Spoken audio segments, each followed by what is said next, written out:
Annyeonghaseyo. Hi everyone, this is Ariel, one half of Soju for Two, and this is a drama review of a Korean drama from 2004 called Sweet 18. It's an old drama, but I just watched it and I really liked it, so I wanted to share it with you guys. The two main actors, so we have the female lead, Ji-hye, and the male lead, Lee Dong-gun. I haven't seen either of them before. I know the female lead has been in a bunch of other things. It just happens to be things that I didn't really like or really get into. The male lead, I don't know what else he's done, but I'm sure they've been done other things.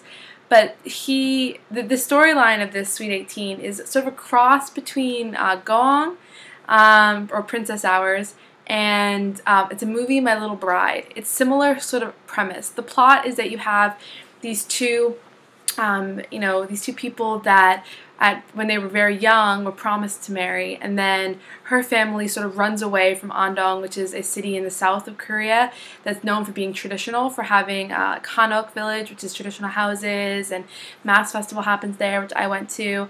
So it's known to be a very traditional place. They're from this, and he grew up there, and his family is a sort of a wealthy, noble family that still wears hanbok and things like that. And she grew up in Seoul, so she's a bit of a rough party girl. So she's only about 17 or 18 when the movie starts. I'm guessing 17. And she finds out she's promised to marry him. There's a love story involved, obviously. We know they get married.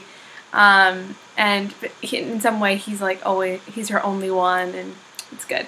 It's a little bit obviously everything that's going to happen in this sort of a story. It also has a Full House element to it, I think. But there's something about it that feels very realistic, like the way they fight and the issues that they have. I don't know, I feel like it was done pretty well, showing newlyweds and things like that.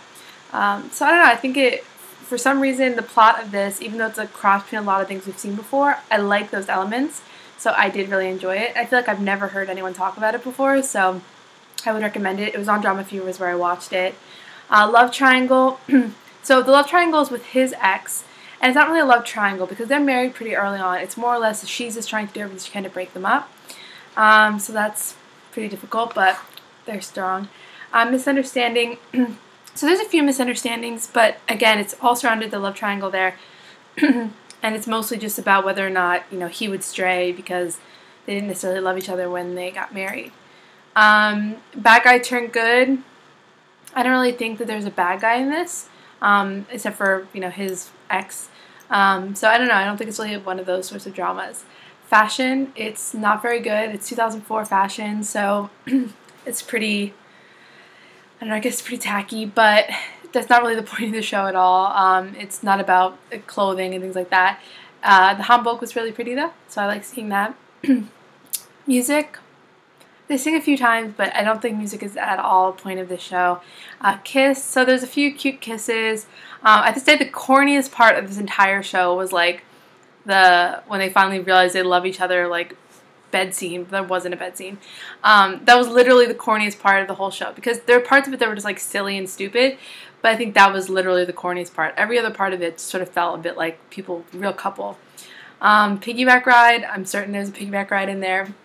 So overall, I would give this drama an 8, which seems pretty high, and that's why I'm sort of shocked that no one ever talks about this drama, because it kind of has the elements of everything you like in other dramas like Princess Hours and the movie My Little Bride, and it's something about it's really cute. I mean, I don't think it's changing lives, but it's something about that I really like because it feels very mundane, so it feels like real life, nagging and bickering and how real married couples are. So I don't know, parts of it that I really, really enjoyed.